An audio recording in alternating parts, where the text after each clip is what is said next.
Hello students. कल की कक्षा में हमने पढ़ा था समाजशास्त्र के अर्थ के बारे में। समाजशास्त्र जो कि एक नवीन विज्ञान है 1838 में, जिसे समाजशास्त्र के नाम से जन्म दिया गया, प्रस्तुत किया गया फ्रांस के एक वैज्ञानिक ऑगस्ट कॉम्ट के द्वारा। उसके पश्चात अन्य विद्वानों ने, जैसे माइल दुर्खीम हैं, हर्बर्ट स्पेंसर हैं, मैक्स वेबर आदि ने समाजशास्त्र के विकास में अपना योगदान दिया। समाजशास्त्र शब्द का शाब्दिक अर्थ है समाज का विज्ञान, समाज का शास्त्र। तो हम अगर इस पर विस्तार से चर्चा करें कि समाजशास्त्र क्या है, तो विभिन्न समाजशास्त्रियों के दृष्टिकोणों में काफी भिन्नता देखने को मिलती है। पर इतना जरूर है कि अधिकांश समाजशास्त्री समाजशास्त्र को समाज का विज्ञान मानते हैं और समाजशास्त्र की परिभाषाओं को मुख्य रूप से निम्नलिखित 4 भागों में बांट करके अध्ययन किया जा सकता है। जैसे कि पहला है समाजशास्त्र समाज के अध्ययन के रूप में। जब हम बात करते हैं इस परिप्रेक्ष्य में कि समाजशास्त्र समाज का अध्ययन करता है, तो हम देखते हैं कि कुछ समाजशास्त्री ऐसे हुए हैं जिन्होंने समाजशास्त्र को एक ऐसे विज्ञान के रूप में परिभाषित करने का प्रयत्न किया है जो संपूर्ण समाज का एक समग्र इकाई के रूप में अध्ययन कर सके। सबसे पहली परिभाषा आपके सामने है वार्ड की। वार्ड ने समाजशास्त्र को परिभाषित होते हुए कहा, समाजशास्त्र समाज का विज्ञान है। बहुत ही सरल और सीधी स्पष्ट परिभाषा है। समाजशास्त्र समाज का विज्ञान है। इसी तरह से ओडम भी समाज के अध्ययन के रूप में समाजशास्त्र को समझाने की कोशिश करते हुए उन्होंने परिभाषा दी कि समाजशास्त्र वह विज्ञान है जो समाज का अध्ययन करता है। तो इन परिभाषाओं के आधार पर यह स्पष्ट होता है कि समाजशास्त्र समाज का वैज्ञानिक अध्ययन करता है। पर एक स्वाभाविक सा प्रश्न यह उठता है कि समाजशास्त्र कौन से समाज का अध्ययन करता है। तो यहां यह स्पष्ट समझ लेना चाहिए कि समाजशास्त्र के अंतर्गत केवल मानव समाज का अध्ययन किया जाता है। तो इस प्रकार से ये परिभाषा वार्ड और ओडम ने दी, जिसे आप नोट कर लें और याद कर लें। परीक्षा की दृष्टि से ये परिभाषाएं उत्तम हैं। अब हम दूसरे दृष्टिकोण की बात करते हैं। कुछ विद्वानों ने समाजशास्त्र को परिभाषित करते हुए कहा है कि समाजशास्त्र सामाजिक संबंधों के अध्ययन के रूप में एक महत्वपूर्ण विज्ञान है। समाजशास्त्र सामाजिक संबंधों का अध्ययन करता है।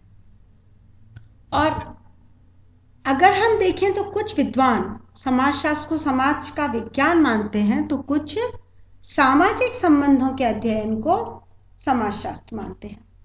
लेकिन समाज के विज्ञान और सामाजिक संबंधों के अध्ययन में कोई भी फर्क नहीं है, अंतर नहीं है। इसी कारण से सामाजिक संबंधों की पूरी व्यवस्था को हम समाज कह सकते हैं। जब हम परिभाषा देखते हैं मैकाइवर और पेज की, तो वो कहते हैं कि समाजशास्त्र सामाजिक संबंधों के विषय में है और सामाजिक संबंधों के इसी जाल को हम समाज कहते हैं। उन्होंने एक जगह और लिखा है कि सामाजिक संबंध केवल समाजशास्त्र की विषय वस्तु है। तो इस तरह से ये स्पष्ट होता है कि मैकाइवर और पेज समाजशास्त्र को सामाजिक संबंधों के अध्ययन के रूप में परिभाषित करते हैं। तो इस तरह यह स्पष्ट होता है कि जो मनुष्य है वो पारस्परिक जागरूकता और संपर्क के आधार पर विभिन्न व्यक्तियों और समूहों के साथ में संबंध स्थापित करता है, और जब संबंध स्थापित हो जाते हैं और इन संबंधों की वजह से जो भी बनता है, जो कुछ भी बनता है, वही समाज है। और ऐसे समाज का या सामाजिक संबंधों का अध्ययन समाजशास्त्र के अंतर्गत किया जाता है। क्यूबर भी लिखते हैं, J.F. क्यूबर, सोशियोलॉजी पुस्तक उन्होंने लिखी थी, तो उन्होंने ये भी कहा, मैकाइवर और पेज का समर्थन होता है इसी उससे, उनकी परिभाषा से, कि समाजशास्त्र को मानव संबंधों के वैज्ञानिक ज्ञान की शाखा के रूप में परिभाषित किया जा सकता है। जो ह्यूमन रिलेशनशिप है, मानव के मध्य जो आपस में संबंध हैं, उनका ज्ञान, कैसा ज्ञान?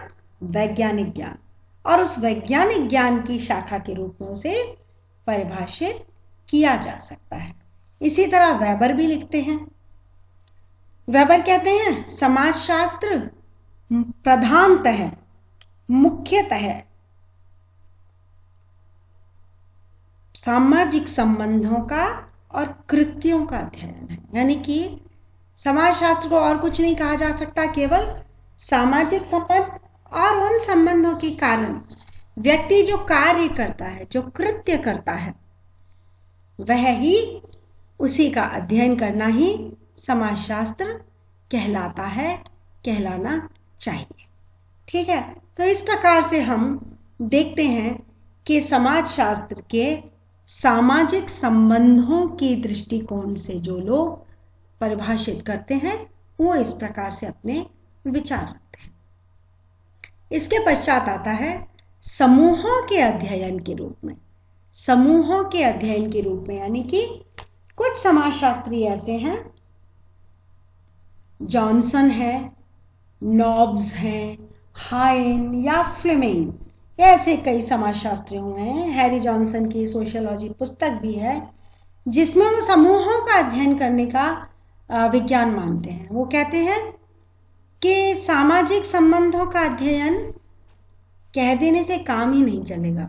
समाजशास्त्र को आप इससे परिभाषित नहीं कर सकते, क्योंकि आप किसी भी इस सेंटेंस से कि समाजशास्त्र सामाजिक संबंधों का अध्ययन है, इस सेंटेंस से आप किसी भी दृष्टि से समाजशास्त्र को स्पष्ट नहीं कर सकते, आप किसी भी निष्कर्ष पर नहीं पहुंच सकते। तो उन्होंने कहा समाजशास्त्र समूहों का अध्ययन। समूह केवल व्यक्तियों का समूह नहीं है, वो व्यक्तियों के मध्य उत्पन्न होने वाली अंतः क्रियाओं की व्यवस्था है।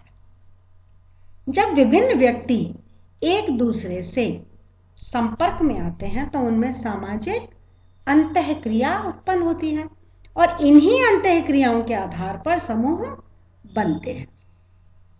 जब समूह बनते हैं तो सामाजिक अंतः क्रियाओं के आधार पर बनने वाले ऐसे समूहों का अध्ययन जो भी विषय करता है उसे हम समाजशास्त्र कहते हैं।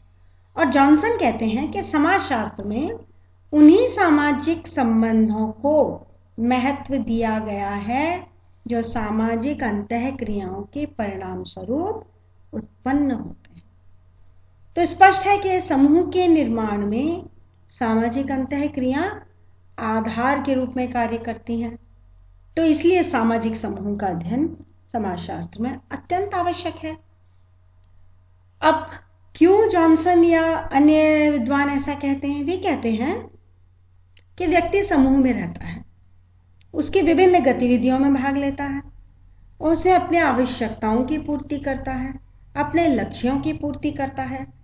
परिवार समूह या नाते रिश्तेदारों के समूह या जाति का समूह या खेलकूद के साथियों का समूह या पड़ोस का समूह या विद्यालय का समूह या व्यावसायिक समूह और धार्मिक समूह और राजनीतिक समूह, ऐसे बहुत सारे समूह होते हैं जिनमें वे व्यक्ति हमेशा भाग लेता है। और फिर इन्हीं समूहों में रहने के कारण व्यक्ति का विकास होता है। तो इनमें से जो हर समूह है उसकी एक अपनी व्यवस्था है। और जब हम समाजशास्त्र में सामाजिक समूहों का अध्ययन करते हैं तो हम प्रत्यक्ष या अप्रत्यक्ष रूप से सामाजिक व्यवस्था का अध्ययन करते हैं। तो जॉनसन का कहना है कि सामाजिक व्यवस्था का अध्ययन करने के लिए आवश्यक है सामाजिक समूह का अध्ययन करना, और समाजशास्त्र को सामाजिक समूहों के अध्ययन के रूप में ही देखा जाना चाहिए, और यह वैज्ञानिक और व्यवस्थित अध्ययन होना चाहिए, क्योंकि समाजशास्त्र में व्यवहार के उन सभी प्रतिमानों की ओर ध्यान दिया जाना जरूरी है जो संगठित समुदाय में रहने वाले लोगों में पाए जाते हैं। यानी समाजशास्त्र समूह के अंतर्गत व्यक्तियों के द्वारा किए जाने वाले उन सारे व्यवहार प्रतिमानों का भी अध्ययन है। बिहेवियर के जो उनके प्रतिमान हैं, उनके मानदंड है, ऐसे बात करनी चाहिए, ऐसे नहीं, ऐसे व्यवहार करना चाहिए, ऐसे नहीं, ऐसे कार्य करना चाहिए, ऐसे नहीं, ऐसे अंतःक्रिया की जानी चाहिए, ऐसे नहीं। जितने भी उनके प्रतिमान हैं, जितने भी उनके मापदंड हैं, जितने भी उनके स्टैंडर्ड्स हैं, उन सारे स्टैंडर्ड्स को समूह के परिप्रेक्ष्य में देखा जाना चाहिए और उन समूहों के अध्ययन के रूप में ही समाजशास्त्र को पढ़ा जाना चाहिए, समाजशास्त्र को परिभाषित किया जाना चाहिए। ऐसा इस दृष्टिकोण को सामने रखने वाले समाजशास्त्रियों का, विद्वानों का कहना है। तो समूहों के अध्ययन के रूप में समाजशास्त्र के अर्थ के बारे में आज हमने पढ़ा। आज के लिए बस इतना ही, आगे का हम अगली कक्षा में पढ़ेंगे। Thank you.